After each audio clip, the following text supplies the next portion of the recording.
اللہ علیہ وسلم کے وصال ظاہری کے ایام قریب آئے تو حضور نے سرخ پٹی باندھی، تیز بخار ہے نبی کریم کو، 2 صحابہ سہارا دے کے مسجد میں لائے، نبی پاک علیہ السلام کو بظاہر سہارا دے کے لایا گیا۔ کریم رسول نے لوگوں کو جمع کیا، حضور آج کیا ہونے والا ہے، آج کیا کہا جائے گا، آج کس لیے میٹنگ بلائی ہے؟ نبی کریم کے کل صحابہ جب مسجد میں جمع ہوئے تو کھچا کھچ مسجد بھری ہے۔ وصال ظاہری سے چند یوم پہلے کی بات، نبی پاک نے فرمایا آج تمہیں کوئی جہاد کی ترغیب نہیں دینی، آج کوئی نیا پیغام نہیں دینا، آج تمہیں بتانا ہے کہ رب نے اپنے بندے کو اختیار دیا ہے، چاہے تو دنیا میں رہے، چاہے تو اس کی بارگاہ میں حاضر ہو جائے۔ اس عبد نے بارگاہ ربوبیت کی طرف لوٹنے کا ارادہ کر لیا ہے۔ حضرت صدیق اکبر رونے لگے تو صحابہ نے کہا تمہیں کیا ہوا؟ کہنے لگے سمجھ نہیں رہے، کسی کی بات نہیں کر رہے، نبی پاک تو اپنی بات فرما رہے ہیں، اس نے جانے کا ارادہ کر لیا۔ سنیے میرے بھائی، محبوب پاک نے فرمایا بھائی کسی شخص کو میری طرف سے کوئی تکلیف پہنچی ہو تو بدلہ لے سکتا ہے، بدلہ لے سکتا ہے، کسی کو تکلیف پہنچی ہو۔ صحابہ پھوٹ کے رونے لگے، محبوبہ کرم ہی کرم ہوا ہے، رحمت ہی رحمت آئی، آپ کے بارے میں گمان کرنے والا بھی دائرہ ایمان سے نکل جائے۔ حضور آپ کیا فرما رہے ہیں؟ فرمایا نہیں بھائی اٹھو۔ پیچھے سے جناب عکاشہ بن محصن اٹھے، ہاتھ کانپتے ہیں آگے بڑھے، کہنے لگے یا رسول اللہ ایک جنگ کے موقع پر آپ نے درہ مارا تھا، ننگی پیٹھ پر صفیں سیدھی کراتے، بات دل میں رہ گئی ہے، میں نے بدلہ لینا ہے۔ نبی کریم نے فرمایا بلال دوڑ کے جاؤ، فاطمہ کے گھر درہ پڑا ہے، درہ لاؤ۔ سیدنا بلال حبشی کہتے میں گیا، دستک دی سیدہ طیبہ طاہرہ، حضرت فاطمہ فرمانے لگی بلال کیسے آئے ہو؟ اماں جی وہ درہ چاہیے تھا۔ سیدہ کو تشویش ہوئی، کہنے لگے بلال نہ تو جنگ پہ جانا ہے، نہ جہاد ہے، نہ کوئی ایسا موقع ہے، حضور کی تو طبیعت مبارک بظاہر بڑی علیل ہے، درہ کیا کریں گے؟ حضرت بلال عرض کرنے لگے اماں جی ایک صحابی بدلہ لینے لگے ہیں، صاحب طبقات نے جملے لکھے ہیں، کہتے ہیں بی بی صاحبہ نے درہ بھی دیا اور امام حسن حسین کو بھی باہر نکالا۔ فرمانے لگی عکاشہ سے کہنا 100 درے مارے، ان 2 شہزادوں کے جسم پر نبی پاک کے قریب نہ جائے، میں نے 2 بچے پیدا ہی اپنے محبوب پر قربان کرنے کے لیے کیے، ان کو لے جائے۔ حضرت بلال کہتے میں 2 شہزادے لے کے آیا، اور جب دروازے میں میں لے کے پہنچا تو نبی پاک نے دیکھا تو آنکھوں میں آنسو آ گئے، فرمایا ان کو بٹھا دو، مجھے پتہ ہے فاطمہ نے کیا کہہ کے بھیجا ہے۔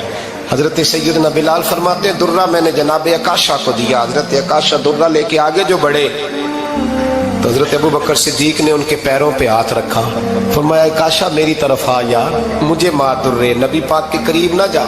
مصطفیٰ کریم نے فرمایا ابوبکر تو ہٹ جا، اسے آنے دے۔ فرماتے میں چند قدم آگے گیا تو مولا علی شیر خدا نے میرے پیر پہ ہاتھ رکھا، کہنے لگے عکاشہ سوچ تو صحیح تو کیا کر رہا ہے؟ حضور نے فرمایا علی ہٹ جاؤ، میرا اور ان کا معاملہ ہے۔ جناب عکاشہ آگے بڑھ رہے، نبی کریم نے فرمایا میں اپنی امت کو درس دینا چاہتا ہوں، خبردار خبردار زندگی میں تمہارے ہاتھ سے زبان سے کسی کو تکلیف نہ پہنچنے پائے، خبردار یاد رکھنا وہ معاشرے بگڑ جاتے ہیں، وہ معاشرے تباہ کر دیے جاتے ہیں جہاں ظلم ہوتا ہے، جہاں زیادتی ہوتی ہے، جہاں لوگوں کو ستایا جاتا ہے۔ محبوب کریم کے قریب آئے حضرت عکاشہ کا حضور میری پیٹھ ننگی تھی، آپ بھی ذرا کپڑا ہٹائیے۔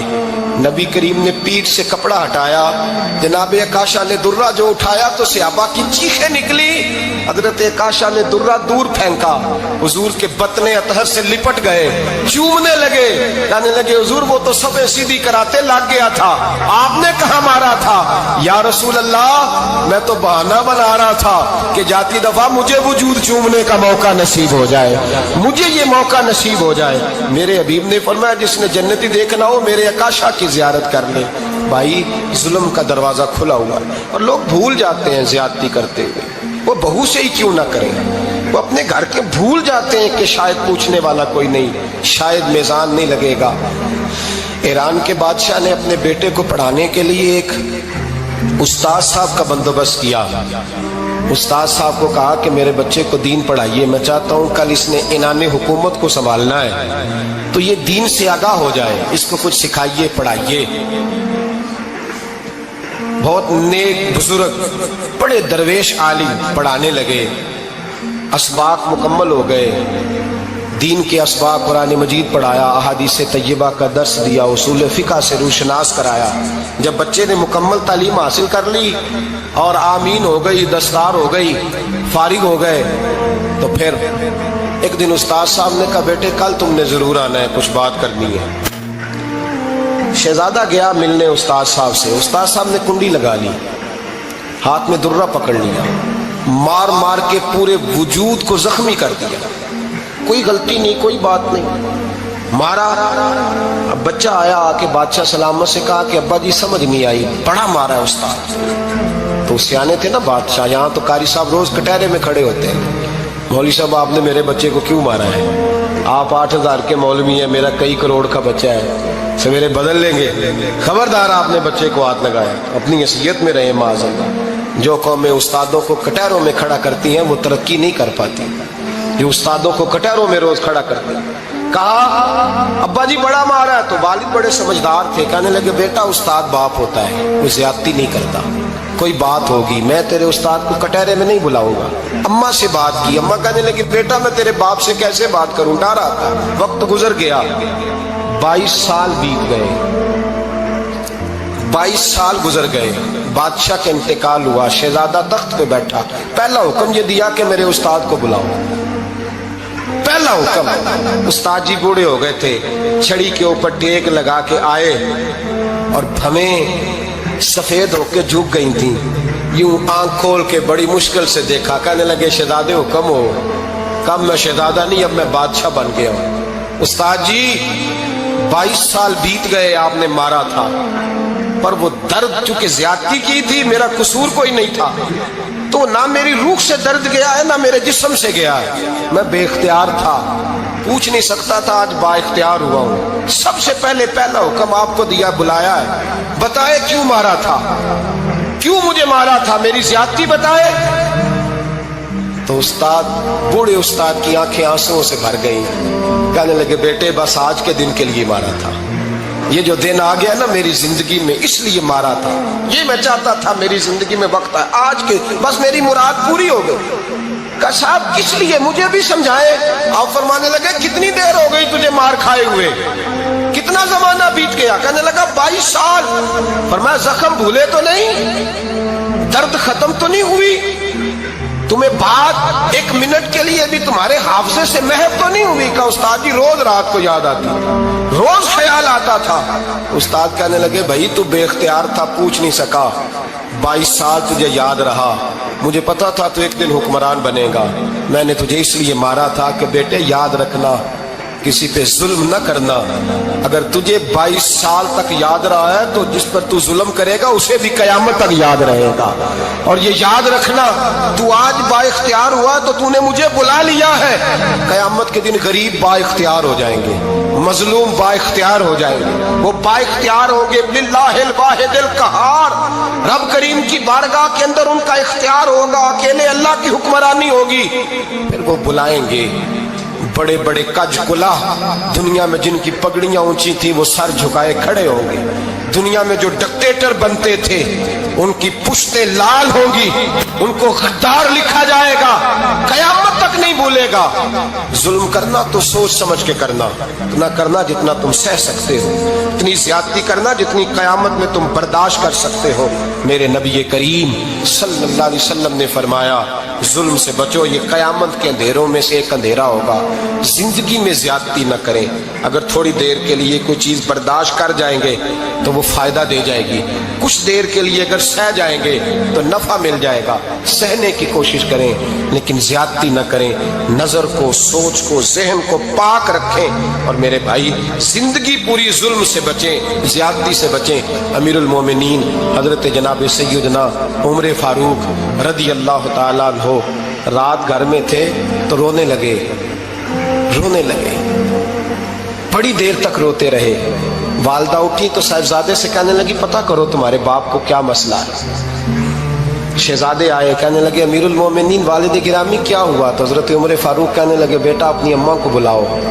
والدہ آ گئی، کیا بات ہے، کچھ طبیعت خراب ہے تو حکیم کا بندوبست کیا جائے۔ تو حضرت عمر کہنے لگے کچھ بھی نہیں، آج مسجد سے نکلا ہوں تو نبی پاک کے صحابہ میری تعریفیں کر رہے تھے، یہ حضرت فاروق اعظم کے وصال کے قریب کے دن ہے۔ تعریف ایک تو حضرت یہ رونے کی بات ہے کہ خوش ہونے کی؟ آپ فرمانے لگے نہیں، سوچتا ہوں باہر تو میں اچھا رہا ہوں، پتہ نہیں گھر میں ہی کوئی زیادتی نہ ہو گئی ہو، پتہ نہیں تمہارے ساتھ بھی میرے معاملات ٹھیک تھے کہ نہیں۔ صحابہ تو تعریف کرتے ہیں، رو رہا ہوں تمہاری وجہ سے نہ الجھ جاؤں، بیوی ہی نہ کہے میرا حق ہی ادا نہیں کیا۔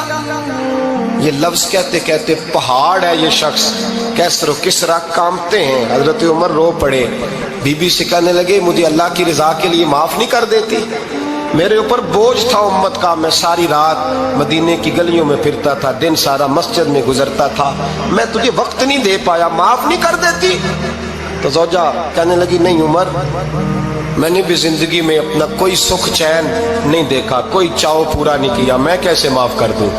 میں نہیں معاف کرتی۔ حضرت عمر زمین پہ بیٹھ گئے، رونے لگے، کہنے لگے چل معاف کر دے۔ کہنے لگی ایک وعدہ کرو، قیامت کے دن رب کریم کی بارگاہ میں میری سفارش کرو گے؟ اللہ کی بارگاہ میں عرض کرو گے کہ اللہ اچھی تھی، مجھے کپڑے دھو کے دیتی تھی، روٹی پکا کے دیتی تھی، میری عزت کی محافظ تھی؟ جناب عمر کہنے لگے تیرے ساتھ وعدہ ہے، رب اپنے فضل سے عمر کو جنت دے گا تو عمر تجھے جنت میں ساتھ لے کر کے جائے گا، تیرے ساتھ وعدہ ہے۔ بھائی جن کے دلوں میں احساس تھا کہ ہم سے کوئی زیادتی نہ ہو جائے کسی جگہ، وہ تو یہاں تک معاملہ کرتے تھے، یہاں تک ان کا خیال رہتا تھا۔ عزیزو، ایک تو نظر میں حیا پیدا کریں، والدین کی بہت بڑی ذمہ داری ہے۔ لاکھوں بچے مرضی کی شادیاں کر رہے ہیں، ہزاروں گھر اجڑ رہے ہیں، یہ وہ والا زہر ہے جو ہر گھر میں تیزی سے پھیلتا چلا جا رہا ہے۔ پہلے ہم کہتے تھے کہ بچہ باہر نہ نکلے، اب کہتے ہیں اللہ کہیں موبائل لے کے تنہا نہ بیٹھ جائے، کہیں تنہا نہ بیٹھ جائے، کیا بنے گا اس کا اگر یہ گندگی اور یہ ایسا نشہ ہے جو اجاڑ کے رکھ دے۔ بخاری شریف میں حدیث ہے، قاضی ایاز مالکی رحمۃ اللہ علیہ نے بڑی تفصیل سے لکھی ہے، راوی حضرت انس بن مالک ہیں۔ ایک بندہ بڑی دور سے آیا نبی پاک صلی اللہ علیہ وسلم کی زیارت کے لیے، بڑی دور سے۔ عرب کے جو سردار ہوتے تھے ان کے بڑے ناز نخرے ہوتے تھے، وہ خیر آج بھی ہیں، پروٹوکول کا ماحول آج بھی، یعنی وزیر صاحب کے آگے دو چار گاڑیاں نہ ہوں تو ان کو مزہ ہی نہیں آتا، پولیس والے آگے پیچھے بھاگیں تو حالانکہ ان کو نہیں پتا کہ جو پولیس والے آگے پیچھے بھاگ رہے ہیں نا، یہ حکومت بدلی تو گرفتار کرنے بھی انہوں نے ہی آنا ہے، لیکن وہ بڑا مزہ آتا ہے جب لوگ گاڑی کے پیچھے بھاگتے ہیں۔ کیا بات ہے جناب، بڑی بات۔ اور ہماری طبیعتوں میں پتہ نہیں کون سی، تو نبی پاک صلی اللہ علیہ وسلم کی خدمت میں وہ شخص بڑی دور سے آیا، تو عرب کے بادشاہوں کا مزاج تھا، پروٹوکول بڑا چاہتے تھے، ان کا تو یہ طریقہ تھا کہ حکمرانی کرنی ہے جیسے بھی ہو۔ اگر کسی غلام نے دھوپ میں بندھا رہ گیا، اونٹ اور چھاؤں میں نہیں باندھا تو درے مارتے تھے، اور اگر اس نے کھول کے باندھ دیا تو پھر بھی مارتے تھے، کہتے تھے اتنا سیانا ہو گیا تو انہیں پوچھا ہی نہیں، خود بخود ہی باندھ دیا۔ وہ شخص حضور کی بارگاہ میں آیا اور بہت سارے لوگوں کے پاس کیونکہ وہ جاتا تھا اپنے سربراہ کا پیغام لے کے، تو وہ کانپ رہا ہے جب حضور کی بارگاہ میں گیا، ڈر رہا ہے۔ اب ذرا بات کو سمجھنا، نبی پاک صلی اللہ علیہ وسلم نے اس سے فرمایا کیوں ڈرتے ہو؟ سادہ آدمی ہے، دیہاتی ہے، بدو ہے۔ اللہ کے رسول نے تھپ کی دی، کیوں ڈرتے ہو؟ تو کہتے حضور مجھے آداب نہیں آتے اور مجھے ڈر آتا ہے، کوئی بات اگر ایسی ہو گئی آپ مدینے کی حکومت کے سربراہ ہیں تو کہیں آپ ناراض نہ ہو جائیں۔ حضرت انس بن مالک فرماتے ہیں بات کہاں کی تھی، پہنچ کہاں گئی؟ جب اس نے یہ کہا نا کہ آپ تو حکومت کے سربراہ ہیں، کہیں کوئی غلطی نہ مجھ سے ہو جائے، تو نبی پاک کی آنکھوں میں آنسو آ گئے، حضور رونے لگے، اور نبی پاک صلی اللہ علیہ وسلم فرمانے لگے نہ بھائی تو کسی حکومت کے سربراہ کے پاس نہیں آیا، نہ تو اس بیٹے کے پاس آیا ہے جس کی ماں گوشت کے خشک ٹکڑے کھا کے بھی گزارا کر لے گی۔ میں تو ایک غریب ماں کا بیٹا ہوں۔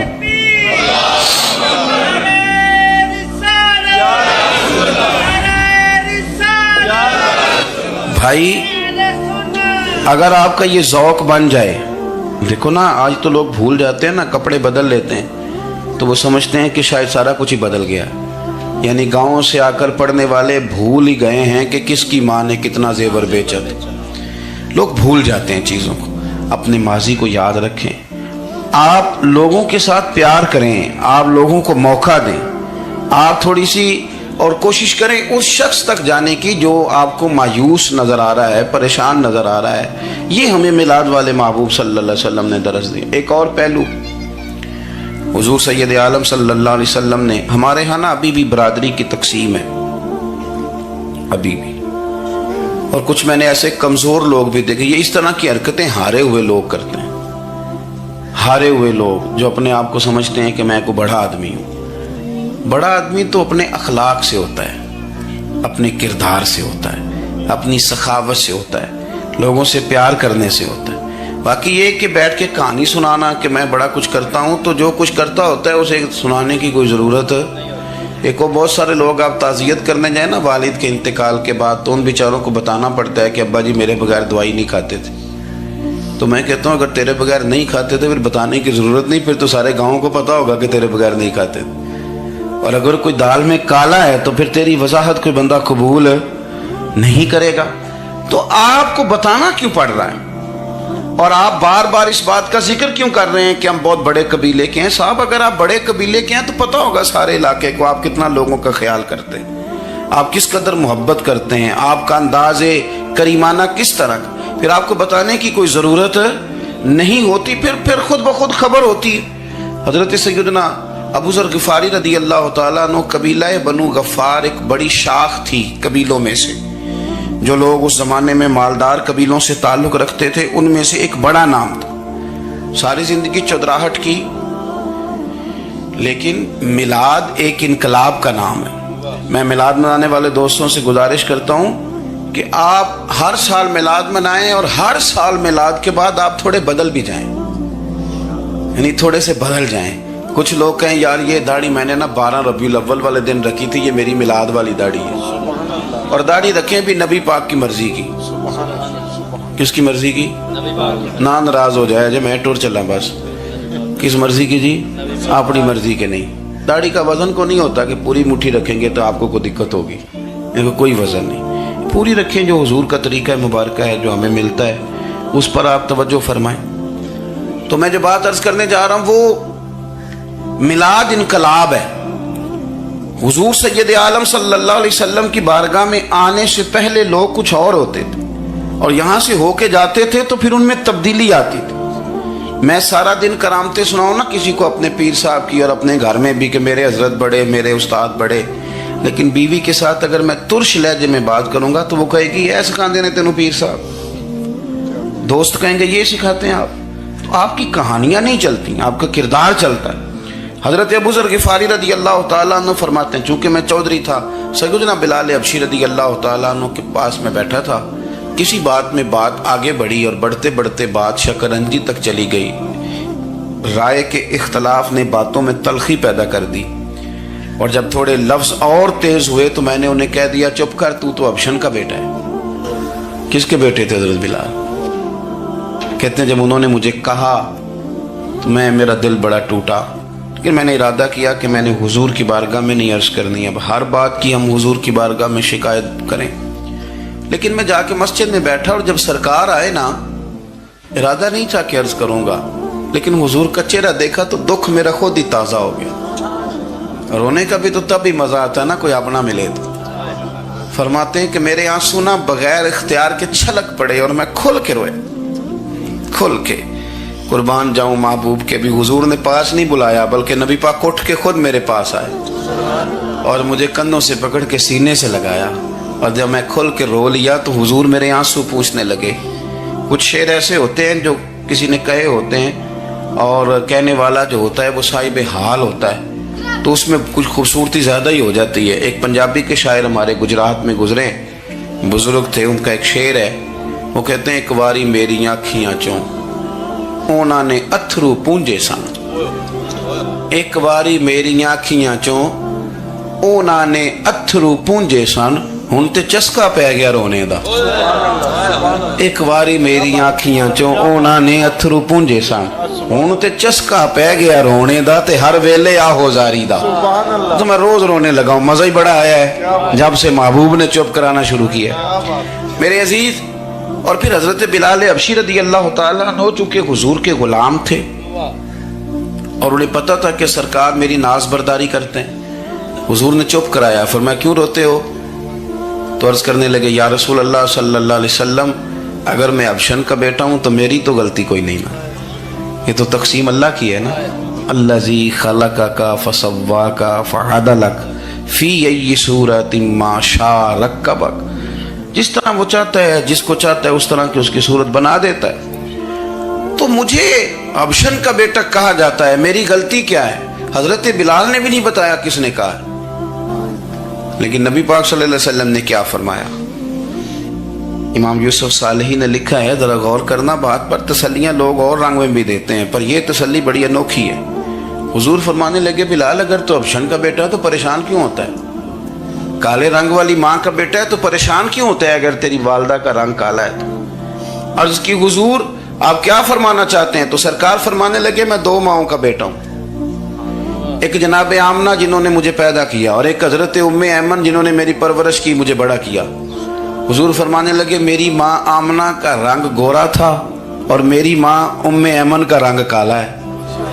تو فرمایا اگر تجھے کسی نے کالے رنگ والی ماں کا بیٹا کہا تو اسے کہہ دینا مدینے والی محبوب کے بھی تو ایک والدہ کا رنگ کالا ہے، تو کہہ دینا۔ حضرت بلال کہتے ہیں کہ وہ اس طرح کی تسلی تھی، طفل تسلیاں نہیں جس طرح کی ہمیں دی جاتی، وہ اس طرح کی خوبصورت تسلی تھی کہ اس کے بعد میرا دل ایسا ٹھنڈا ہوا، پھر کسی کا تانا نہیں رہا، پھر کسی کی